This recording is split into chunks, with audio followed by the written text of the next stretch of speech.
Hello everyone and welcome back. I am as always Inquisitor Aura and this is How to Roleplay in World of Warcraft, and this week we are starting a brand new series. Since I slacked off for the last 2 weeks and haven't given you anything else, we're going to start talking about role-playing concepts. Now this is something that I have talked about doing in the past, and this is something you guys have requested of me anyways, so I decided to go ahead and get started with this. Role-playing concepts are ideas for RP backgrounds that do not rely on a specific class, but are focused on a specific and unique racial and factional roles. They're also not particularly limited, so many people can take these concepts and build their RP backgrounds around them. The first of these RP concepts we're going to be taking a look at is the Dread Captain, a commander of a vessel in the Forsaken Navy. Please note that these are just the generally accepted guidelines to socially acceptable and lore-friendly roleplay in World of Warcraft. There is a niche for every type and style of roleplay out there, and what I am telling you here are the generally accepted guidelines that will not get you ridiculed, laughed at, picked on, ignored, or shunned. Now, one of the first things that's very important to understand and to get down when RPing a sailor in general, but specifically a captain, is the lingo. You should understand the lingo. Sailors have a lot of slang that they use to shorten communication between them and the rest of their crew. It's much like most trades. They have a specialized language that helps them communicate in tough situations. By learning it and casually using this lingo, you lend great credibility to your character and to your roleplay. Now, there are a ton of nautical words out there, and I'm not going to list them all here, but I will give you a list of basics to get you started, and I will put a link to a much more comprehensive list in the description box below. Here is a brief nautical glossary.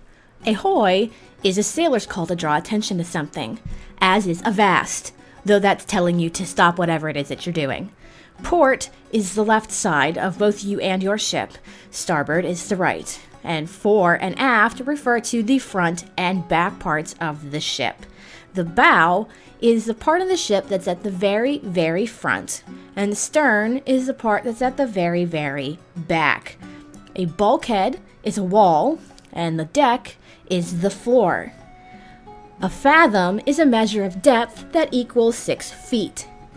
The keel is the backbone of the ship, a massive beam that extends fore to aft along the bottom of the ship.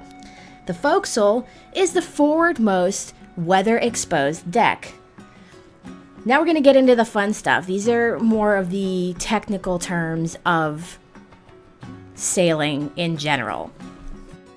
First, we need to talk about the masts. Now, there are generally 5 masts that can be in any number of configurations on the ship, but the ones you're going to be looking at for the most part are the main mast, which is the largest and most centrally located, the mizzen mast, which is generally just rear of the main mast, the foremast, which is the one we're looking at in the front of the ship, the aft mast, which is rear of the main mast but before the mizzen mast, and the bowsprit, which is angled out over the bow of the ship.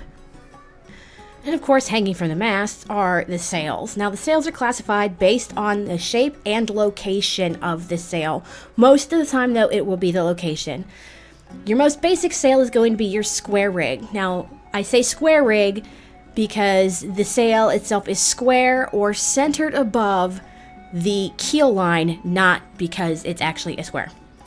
The sails hanging to either side of the keel are called fore and aft rigs. And the triangle sails are often called the gaff rigs, and they can be squared or fore and aft rigged. And all parts of the sails consisting of the cordage, which is the ropes, the sails in any number of configurations, and the spars, the solid or hollow beams used to support the sails and the sailors that climb on them, is known as the rigging. Again, keep in mind that this is a very short list, and it is only the most basic of terms that you should understand as a sailor. Make sure you take a peek at some of the other nautical terms to authenticize your RP. Now, the title of Dread Captain is actually a title that is shared. The first dread captains are sailors, commanders of vessels in the Forsaken Navy. The other dread captains are pirates. I will cover pirates and privateers in another RP concept video. That being said, dread captains in the Forsaken Navy do their fair share of pirating, so you can toss a little bit that in there for some color.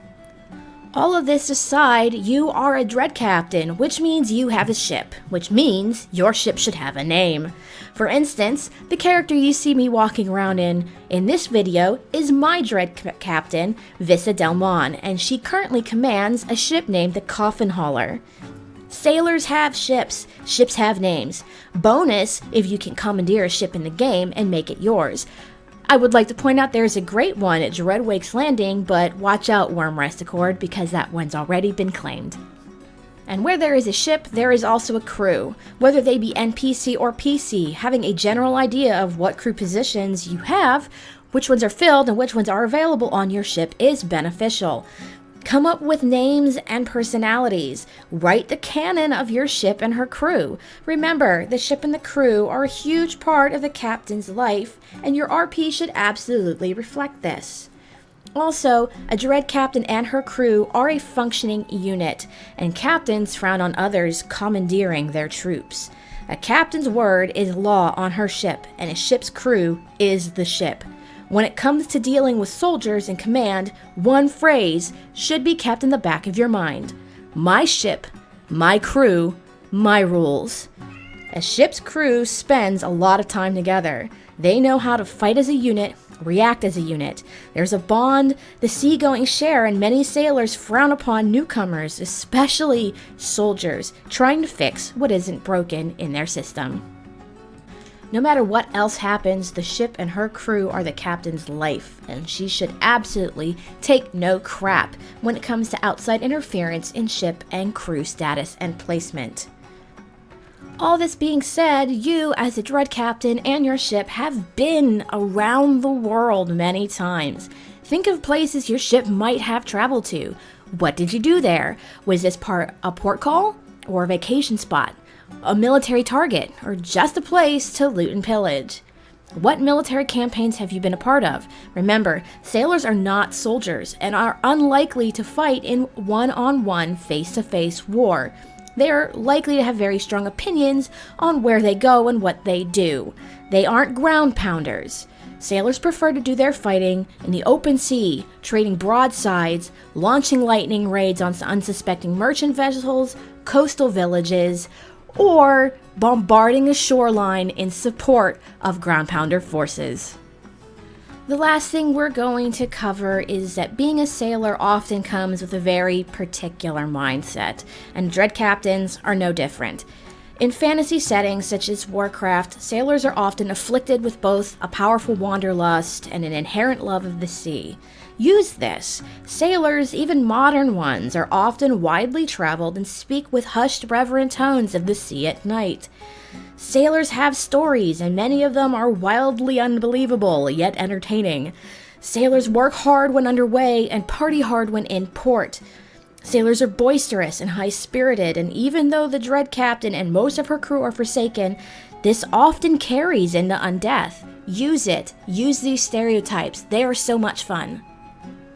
A dread captain has a huge responsibility, one she takes on with pride.